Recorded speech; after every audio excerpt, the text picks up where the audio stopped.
Welcome back to Uncontested Investing.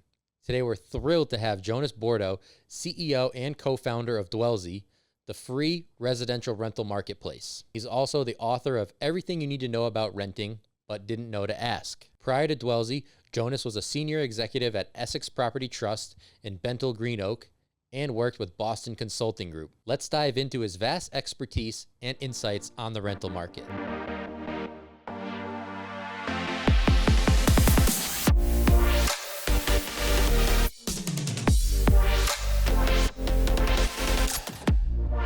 This is your host, Nate Zielinski. Thank you for joining me on another episode of Uncontested Investing. And today I'm joined by CEO of Dwellsy, Jonas Bordo. Jonas, thank you so much for joining us. This is a conversation that I'm excited to get into, not only for you personally, the company and the service that you offer to the industry. So let's start there, the industry itself and how you got your start. What does it look like for you? What intrigued you about real estate in this particular angle to be a CEO at Dwellsy? Yeah, so I've been intrigued by real estate for really my whole life. I grew up in a family of real estate entrepreneurs, and so it's kind of in the blood, if you will. And as my career progressed, I found myself wanting to be closer and closer to the real estate, which is kind of a funny thing for me now because about 6 years ago I started Dwellsy, which is a little further away from the real estate. Really wanted to try to address a bigger issue beyond just any one individual building. So for previous experience, I'm sure there's a lot that goes into deciding to start a company, being a CEO, a lot of pressure, expectations, excitement. How do you feel your previous experience and leadership experience really put you in the right spot to be the CEO at Dwellsy? Yeah, in a way, this is really the sum of all of the things I've done up to this point. I've done consumer brand creation at the beginning of my career. I've been a real estate operator. I've been a small scale owner. I've been responsible for 60,000 apartments. And you look across the patterns of my career, kind of give me all the different pieces necessary to get to this point. Not all of them. You're never ready for that 0 to 1. This doesn't exist. How do you create something out of thin air experience? Yep. But as much as anybody could be prepared, I think my career prepared me for this. Awesome. And, as a CEO, once you're propelled into that chair, that title, two things I think are at the forefront of a CEO. And one would have to be the overall health of your company, the bottom line, so to speak, and then employee growth opportunity and fostering a culture where people want to work, people want to succeed and help you achieve your goal at the end of the day. How do you balance those two? How do you view those as CEO? Yeah, it's always a challenge because there is some inherent tension between, creating opportunities for folks and what the business needs, right? And what I've always talked to the team about is we have a high degree of transparency within the company about what's going on in the business, and opportunities for the business create opportunities for our team members. And, whenever there's a change, whenever something new comes up, for example, we had a CTO who left, and our lead engineer now is somebody who had started as a contract engineer on a 3-week contract to handle a specific challenge we were dealing with. Wow. And now he's our lead engineer. Very cool. We have a fantastic engineer who, started right out of a coding boot camp, and she built an entire app from the ground up for us. Now, it's been wonderful to see people rise when opportunities present themselves. So I always try to take a risk on good folks, give them a chance to really prove themselves. I think that's got to be super rewarding as a CEO, right? There's that business acumen that comes into play, and it's like, I have got to make this company and have it make money and be successful. But then you realize when you're in it and it's like, okay, I'm impacting this person's life, or I'm watching this person become the best version of themselves or rise up in my company. So I imagine that's extremely rewarding. On the flip side, for your end user, Dwellsy is really impactful for those who don't know about it. It's very impactful for potential renters. Were there indicators, signs, anything? You mentioned kind of creating this out of thin air. What was the genesis or the original idea of this is possible and I want to pull it off? Yeah. So I did a couple of focus groups late in, I guess it was 2016, early in 2017. And it was around the time the Craigslist rental marketplace was collapsing. And talked to a whole bunch of consumers from where I was sitting, which was at a big REIT. And we were worrying about how do we get people to come rent our apartments, and what is the purchase process, the rental process look like from their perspective now that the world is changing. And it was total chaos. for them. There was no good tool that actually met their needs, nothing out there at all. And they were really confused. They were really frustrated. They felt afraid. The threat of fraud was very real. We've done subsequent research. Over 20% of renters get defrauded in the search. So that's an incredible challenge for people out there to avoid that. So that was really the original genesis, paired with the fact that I knew from my own work that the rent data we were buying was not good. And I identified the data we wanted. It was the listings data. That was the gold standard for understanding what market rent was. And there was nobody we could buy it from at that time. It just didn't exist as a product on the market. So found those two things and realized there was a company to be built. The light bulb went off. Exactly. And here we are. Exactly. Very cool. Now, I got to look down at my notes here. I don't want to misquote a mission statement, but I picked this offline, and I think it kind of speaks to your ideals, the company itself. And I really just want to understand kind of what it means to you and go a layer deeper on it. But a mission to underwrite a new paradigm of genuine empathy for the renter experience. Now, if I'm somebody that's a renter and I see that quote attached to a company, you can better believe I'm checking that out, searching it on Google, wanting to find out more. What does that mean to you when you hear that quote? Yeah. We said from the beginning, Nate, that we're built for renters, and that's very intentional. If you look at the traditional classified ads sites that are out there, they're really built for the home buyer or the advertising landlord, both of which are great audiences to serve, neither of which is the renter. So we've really tried to go deep on what does the renter actually need and want? What is the experience? What's the information they want?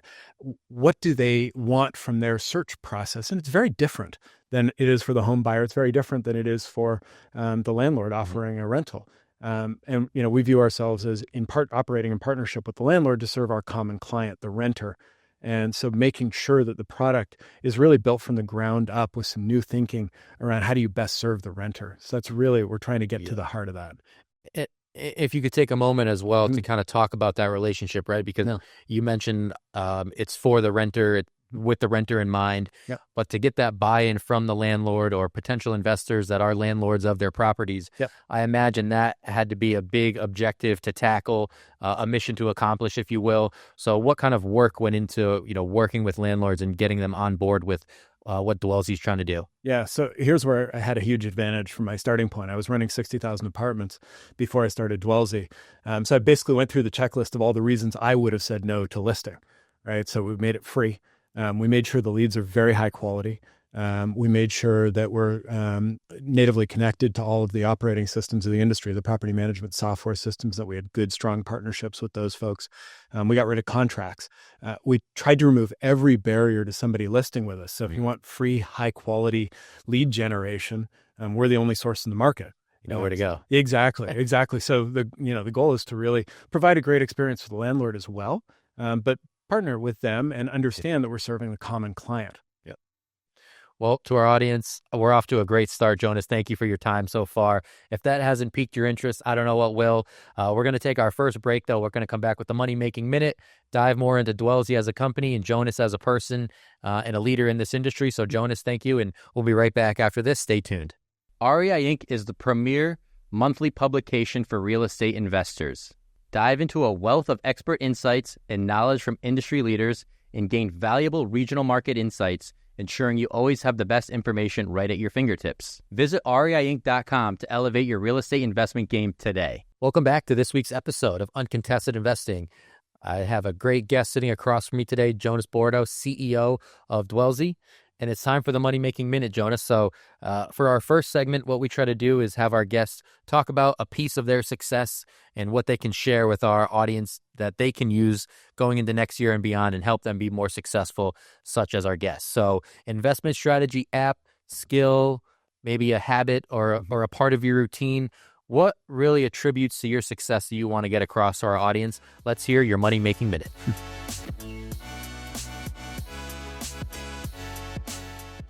Nate, I thought about a lot of different approaches to this one. And one of the things I keep coming back to over and over again that's been critical to my success in the past 6 years of building Dwellsy is being able to keep an open mind.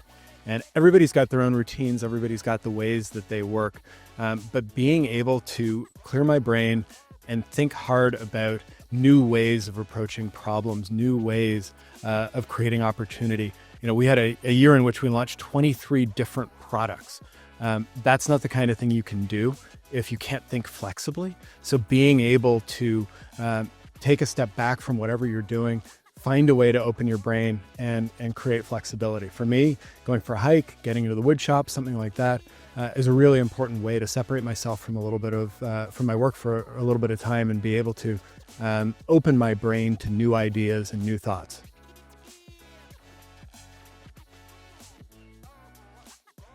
I think that's a really unique answer, an interesting angle, and I appreciate that insight, and I like how it can always come back to the mind of an investor, right? Keeping an open mind is something that's important for success in this industry, because a lot of times you get on that narrow, focused path of this investment's working for me right now, so I got to just do this for the rest of my career, but there's a whole potential possibilities out there, and different markets call for different investments. Yep.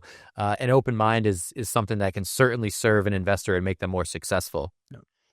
Yeah, no, I've absolutely seen that over and over again, particularly in the single family rental space, which is so relevant for the conference we're at right now, where I was talking to this one investor who 15 years made a ton of money building a great business. And all of a sudden, the trade that he'd been working for 15 years was gone. 2 years ago, he had to think very differently about his business. Took him a little while to get there, but now he's got all kinds of interesting ideas about how do you make money with that same core skill set, running different trades that in many cases had never been tried before. It was really exciting to talk to him and find out what he's thinking about. Those conversations have to be interesting when you just see it from someone else's perspective, a different angle, something that you'd never thought of before. Very intriguing stuff. I want to take it back to a question I asked you earlier about some indicators for what sparked the idea of Dwellsy. And not only are you providing a space where renters can come on your site and find a place to live or rent out, but you also have rental housing data. So the merging of data and technology, how has that been an asset for you and taken the company a step further from a simple idea of being a place where people can, just find a place to rent to another layer of service that really separates you from any potential competition? Yeah. So we knew at the beginning that we wanted to be a totally comprehensive marketplace. And we knew that in order to have all the listings on the place, we needed to find a different way to make money on the platform. We couldn't charge for ads like everybody else has historically in the ILS space. We needed to find something different. And that was where the insight about the lack of available rent data in the market really served us well. So we built Dwellsy as a data company from the beginning. So even though on the front end, we're a consumer product company delivering for renters every day, we knew that we were also building an incredible data set. And so the key question there was, when were we going to be ready and at scale to be able to serve that market? And in what way did we need to deliver products to that market? And we started with an enterprise level service that we're providing to all kinds of great folks out there with fantastic clients. We're doing really interesting things with the data. But then beyond that, now we're bringing it down to the more local investor level where we can build consumer products where people can really access the data, even if you're an individual investor just investing in one or two properties. Very interesting stuff. So yeah, you always had that plan in the back of your mind. Yep. I like seeing that. Those are the reasons I asked the questions. I like seeing that vision and hearing about it. So from day one, you kind of had that long-term plan in mind. So for most of our uncontested investing listeners, they'll know a majority of our guests have some tie to the New York City area, just geographically where our company's located and where we record the podcast. But you're out of the Bay Area, tech center of the world, pretty much. And being that you're a CEO of a tech-driven company, I wanted to ask you specifically, what has the Bay Area done for your career, done for your business? Has it been a motivator? Is there any challenges? What's the Bay Area like, living in it and operating in it, being a CEO of a tech company? Yeah. I kind of feel like I work for the town business now, if you will. Back when I was a real estate company executive, it felt like I was the weird guy at the cocktail party who did, something weird that nobody understood. Now, I'm kind of conforming to the norms. Something one of them. Exactly. I'm now, a venture-backed startup founder. So, that ecosystem has been incredibly important to the development of Dwellsy. It starts from just the willingness of folks to help each other, to answer crazy questions, dumb questions, whatever questions need to be answered. Access to capital in the Bay Area is unparalleled for new ventures. So that's been fantastic. And just, access to all the tools, techniques, talent that you need in order to build a company like this. It really has been a wonderful place to build a technology company. Love that. Love that. So we talked about this idea kind of becoming a company in a space that hadn't really been tapped into. Uh, so for offering a renter a peace of mind, right? Because it may be something that's foreign to them when they're talking about using a website like this or a service like this. Was it something that was received with open arms and you kind of hit the ground running very successfully? Were there any user hesitation that you had to kind of battle? I'm sure focus groups or something similar kind of helped you navigate that, but what was that journey like of, getting renters on board with using you? Yeah. It's a never ending challenge. We knew from the beginning that we were going to have to become a consumer business, a consumer brand.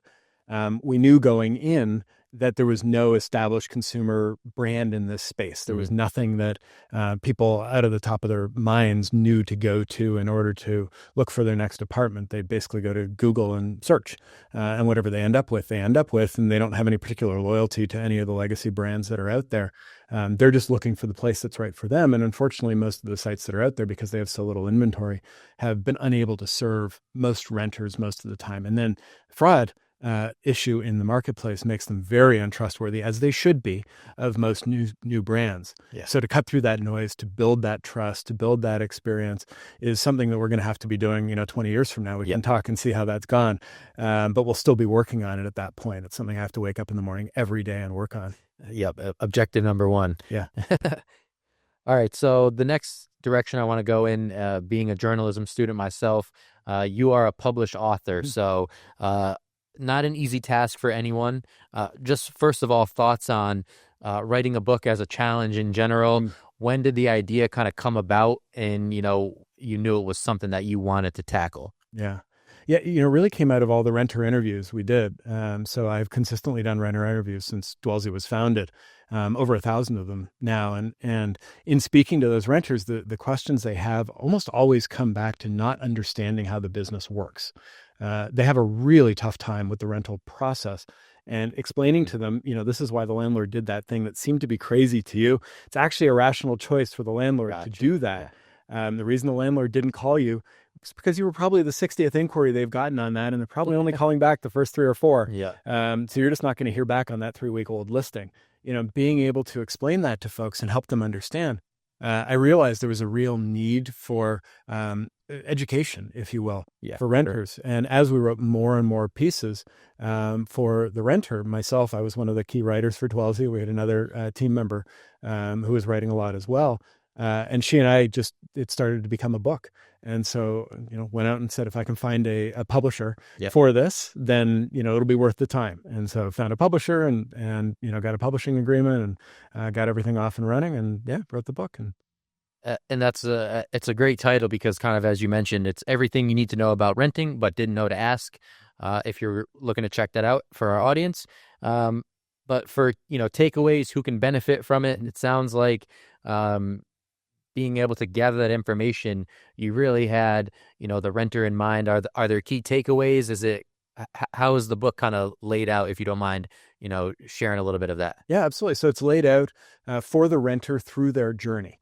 So starting at the beginning, how do you get ready for a rental search? How do you execute a rental search successfully, not get defrauded? How do you then move into your place? How do you make the most of your place? And then once it's time to leave and move on to your next place, how do you negotiate that exit, get your security deposit back, part on good terms with your landlord? What's been interesting has been very useful for renters, but actually, as it's turned out, one of the bigger audiences for the books has been the owners and operators and other folks working in the space who you just hired a leasing agent and she was selling something else and now she's selling apartments for you. How do you bring her up to speed on how this business works? Well, here's a book that's got, minute by minute, here's how the rental experience should work for the renter. Here's how the business works. And I think we've actually sold more books in that category than to actual renters themselves. I mean, that's how you have a good book, right? You have an intended audience that it served, but when other people can be interested in it, learn from it, an avenue that you weren't even thinking about probably when you wrote it is becoming the main reader. Yeah. Very cool stuff.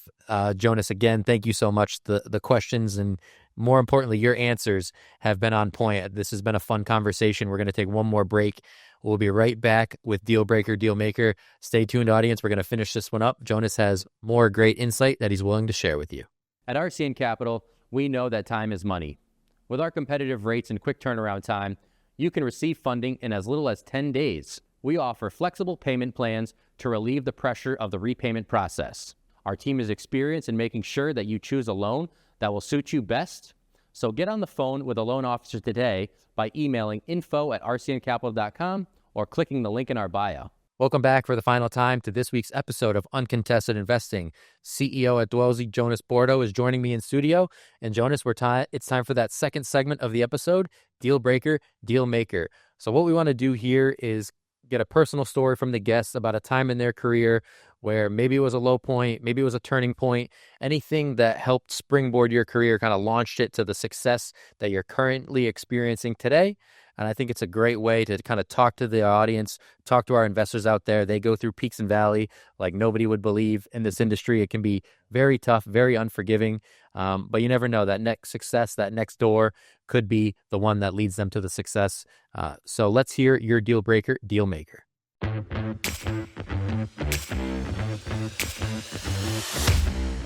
Nate, I'd like to go back to an experience I had, it's over 10 years ago now. I had been in professional services. I was actually running consulting businesses for a bunch of years and had the realization that my heart just really wasn't in it. I needed to do things myself instead of just advising on other people on how to do things. I really wanted to get my hands dirty in a way that I hadn't at that point. Delivering a report and watching and seeing what people do with it was a great thing to do, but it wasn't for me anymore. And so I had the fantastic opportunity to go and join one of my clients. It was Bentall Kennedy at the time, now Bentall Green Oak or BGO. Fantastic organization, worked with amazing people, but getting thrown in the deep end as an executive running a couple of different functions at that company was kind of shocking for me to go from being a professional services person who was, really thinking in a cerebral way about problem solving to the real meat of how do you actually get things done within a complex organizations with a lot of overlapping incentives and issues and people who need to actually do things on a day-to-day basis. That was transformational for me. And it was just so much fun. I really enjoyed it. I appreciate that perspective a lot. And I think it's something that our audience can benefit from. When you're talking about somebody that's already successful, but looking for that next level, right? You weren't completely satisfied, as you mentioned, with your day-to-day, your 9 to 5, whatever you want to call it. And, having that confidence or having that faith, that leap of faith, right, that sometimes investors must take to reach the next level, to hear that played out and worked out for you is very cool. The next thing I want to talk about with you is you're popular. You're a little famous. If you search Jonas Bordo on Google, a lot of TV clips come up. You've been featured on a lot of different news sites. People seek your opinion. They want to hear what you have to say and come to you for information and advice. Very cool, very powerful position to be in. What has that journey been like for you? Were you nervous? Did you overcome nerves? What's your approach like? I just want to know, I kind of want to learn from you myself, selfishly, how that journey's been for you. Yeah, Nate, it's been terrifying. When I first started Dwellsy, if you told me that I would be out on, national, local newscasts and, on the radio, on podcasts, on all sorts of different media outlets, that would have been terrifying to me at the time. So it's really been an evolution as I've gotten comfortable with the idea of that. I think, a lot of it comes from just, I'm happy to talk about these subjects and the need is real. Folks are so frustrated. This is a life experience that everybody has and nobody knows how to handle. So getting out there and, I'm sure there are lots of other people in the industry who could talk about it as well as I can, but I'm willing and I'm able. So I'm happy to get out there and chat with folks and really get into the details of it. And there's been two kind of different threads that we've pulled on there. One is an understanding of how to rent successfully, how to make the most of your apartment, how to understand where the landlord's coming from, how to, really have a great experience there. And then the other side of that is understanding more from an economic standpoint, what's happening with the rent. Dwellsy has a better perspective than anyone's ever been able to have before on what's happening with market rent. And obviously that's a topic of interest, particularly in these times. Inflation's been hard for a lot of people over the last few years. Now that things are settling down a little bit, it's not quite as bad. And, on the other side, the industry is struggling right now with, rents that are not rising much. And, it's an interesting time for folks because renters are digesting 4 years of pretty significant rent increases, and landlords are struggling with the fact that rent's not going up right now. Yeah. And, being able to meet both of those groups where they are and help them understand what's going on in the market, I feel there's a real public service aspect to that we really appreciate being able to meet. No, as I mentioned, it's a very powerful outlet, and I can see just based on that answer, it's not something that you take for granted. So very useful. And one final question on this. Have you had that moment out at a restaurant, walking down the street? Has anybody, I've seen you before. Have you had that moment yet? Once or twice. I did a couple of spots with KTLA in LA, and that has generated more of that activity than anything else. But that's a really disconcerting experience, and that happens the first time, I got to tell you. Oh, man. All right. Good stuff. Good stuff. Back to business, though. One of the things that is vital for people in this industry can be an outlet such as a mentor or a coach. Are there anybody that you can think of off the top of your head that's been a mentor to you? Are you yourself in a position now as a CEO of a successful tech company where you find yourself in opportunities giving back and being a mentor for the next generation? Thoughts on that? What does mentoring and coaching kind of mean to you? I would not be where I am today were it not for the fantastic folks who've invested in me over the years. And I think it's incredibly important to pay that forward and to be able to, put that back out into the world. So I am always looking for opportunities to mentor folks. And it's one of the most enjoyable things I do on a day-to-day basis. I've had great folks from back in the earliest part of my career. There's a friend and a mentor of mine, Josh Heinerfeld, who, if he's listening, hello, Josh. He's fantastic and, is still in my life and is still a positive force in my life. More recently, this guy I work for, John Burkhardt at Essex Property Trust, who I learned more about the real estate business from him than anybody. And, it was really a fantastic learning experience. You can't replicate that. And the amount of time and energy that he invested in teaching me about that business was amazing. And I reap the benefits of that every day. Great. So I'm always aware of that. And whenever I can create opportunities for others to learn, always looking for that. Yeah, that pay it forward mentality is a great one to have. It serves you so well throughout the course of your professional life, your personal life. But I just think it's so important to hear from successful people that they didn't do it all on their own. Investors can often get in that mindset where they need to do this by themselves. They need all the profits. They need to not let anybody know about this beautiful new lead that they just found. Yep. But then you get to talking to people that have reached heights in this industry, and it takes a village, and there's a lot of moving parts and people that help them along the way. Yeah. I appreciate you sharing that with us. The next thing I want to discuss is why we're together today for the IMN trade show out in Scottsdale. How important has that been for you? Your company with Dwellsy, I imagine being able to have boots on the ground and travel the country, talk about what you're trying to accomplish, talk to lenders, investors, you name it, people in this industry that can latch on to what you're trying to do at Dwellsy and help you succeed or use your platform to help them succeed, right? So how's that journey been for you? Yeah. Conferences are an essential part of our business. I think particularly in this time, after everybody came back from, work from home and COVID and that whole experience, it's very difficult to go to a city and call on people now and try to set up meetings. A lot of people are not where you would expect them to be. They're no longer at their offices, or they're no longer working where their LinkedIn profile says they're working. So it's very difficult to actually see people in person. And there's so much power to that in-person connection, and there's so much understanding that comes from looking somebody in the eye and really talking to them, understanding what they're dealing with, and helping to figure out a way to meet their needs. So conferences like this one are more important than I think they've ever been, and this conference is particularly effective. I think the IMN team does a great job organizing it. There's a great group of attendees who comes to this one. And it's just a fantastic place for us to catch up with existing clients, for us to meet new prospective clients, meet other vendors and other folks across the industry, learn more about what's going on. You can learn more in 3 days here about what's happening in the industry than any other way that I've found to do it. Yeah, it can be a crash course if you go about it the right way, in a good way.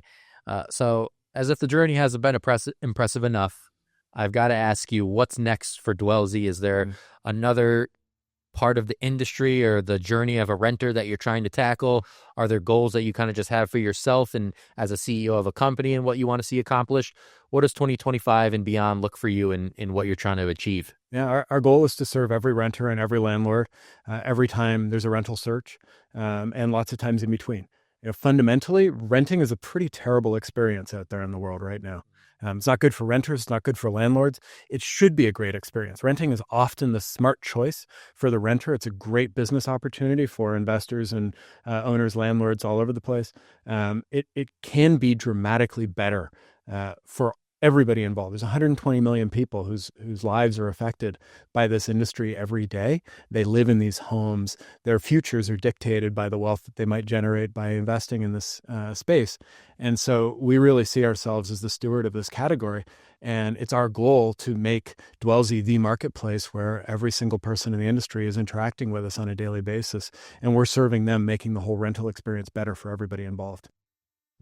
That's great, and Dwellsy is certainly in good hands. I'll say that. I don't know if for the audience if the passion is jumping through the screen here, but just talking to you and the journey that you've been on since you started the company, what you've already accomplished and what you're still striving to do. I think it's important for your company specifically, but for the space as a whole, right? We need more people like you invigorating it with new ideas, new outlets, and servicing not only the renters as you mentioned, but landlords as well. So you're helping a number of people that are intertwined in this industry. For you yourself personally, as we switch to a passion project, an outlet, a hobby, back towards the lens of an investor, right? With the grueling nature of the business, the potential for it being so much of a grind that it leads to a burnout. What are some things that you do as just a person in your daily life, whether it's more of a project or a hobby? What does that look like when you want to refresh, recharge to be a better CEO at Dwellsy whenever you put that hat back on? Yeah. There's a few different things that I do. Number one is time with kids and family. I always find that recharging in every way you can imagine. There's no better way to get distracted by what's going on at work than being able to spend time there. Yep. And it's just fun. Walking for me. I go on a lot of hikes, and that is tremendously, I mentioned earlier the need to have an open mind. And I find that clears my mind. That allows me to be prepared for new ideas, and is really important to just my mental health. As I work towards making this a marathon and not a sprint, that's been a really important piece, making sure I'm getting good exercise and that I'm really clearing my head. And the last is power tools. I love woodworking, and not in a million years would I have ever expected that. A few years ago, my something broke at our house, and my son reached out and was like, "Dad, that's okay. Mama will fix it with her tools when she's home." So that's the guy that I was. And then I started to get into woodworking, and just fell in love with it. And there is nothing that clears your head more completely than having to operate a tool that will sever limbs if you're not careful with it. The focus is laser sharp. It requires real focus, unlike anything else I've ever done. So that's my third thing on that list. No, and I all those answers are perfect. And the power tools is a new one, but we've heard similar versions of that answer. And I think it's important for investors to remember that there's a mental side of this where you have to be taking care of yourself mentally and physically to be able to go through the rigor. You're traveling, you're working countless hours. Sleep can be a afterthought for people that want to take their investment journey to the next level. I mean, credit to them, right? You have to put in the work to get where you want to go. But when you're not putting in that work, you've got to then be actively doing things that are positive for your body that will allow you to keep up that output. So, very great answers there. I appreciate that. Lastly, I think it's just open the floor to you. I mean, people that are watching this episode, if our listeners are out there and they haven't already searched Dwellsy online, I won't be offended if people click out of this one a little early to, see what you're all about with your company's mission. Where can they find you? Where can they find more about the company? Just some plugs, social media. What's the best way to get in touch with you in Dwellsy? Absolutely. So I mentioned three different things. So first, if you're looking for an apartment or want to get your places listed, dwellsy.com. Great place to do that. It is completely free. There's no charge ever for that. Second, the book, Everything You Need to Know About Renters. If you want to really dive deep into the process of renting or help somebody else do that, if you've got a new employee or a son or daughter who's heading off to rent their first place, great way to equip them. Available on Amazon or Barnes & Noble or anywhere you buy books. And the third thing I mentioned is I'm really excited that we're launching a new product here at the trade show. It's called CompIQ. and it is the first totally customizable comparables engine that's especially designed for the needs of the small scale investor, the investor investing in individual units like single family rentals or small scale multifamily. It's built at the unit level, and you can pick exactly the comps you want, get bespoke analysis, and all of the information comes from the best source of comps in the market, which is the Dwellsy.com marketplace. So there's a ton of opportunities on there. Very cool. Great way to get your comp needs met. I love it. Last thing, Jonas, thank you so much for your time today. I can't imagine our audience didn't enjoy this one. A great conversation, unique perspectives and experience within the industry. So I appreciate you stopping by the studio before you hit the trade show floor and sharing your story with our audience. Thank you so much. Nate, it's been such a pleasure. Thank you. Awesome. So, there you have it. Jonas Bordo, CEO at Dwellsy, gracious with his time today and his insight. Renters, investors, if you guys are out there, you're not taking advantage of Dwellsy, you're doing yourself a disservice. Please check that out. It's here to help you find that next place, get a new renter in your place that you already have. So check out Dwellsy. Don't forget to comment on this video, like the video, subscribe to the Uncontested Investing YouTube channel. We're really trying to help grow our community, share more stories like Jonas here, and just help the everyday investor reach that next level of success. Thank you so much for your time today. This is Nate Zielinski signing off. We'll see you all in the next one. Thank you for listening to Uncontested Investing. Questions about today's episode or the podcast? Email podcast@rcncapital.com and make sure to follow REI Inc. magazine on LinkedIn and Facebook and RCN Capital on Instagram, LinkedIn, and Facebook. See you all next time.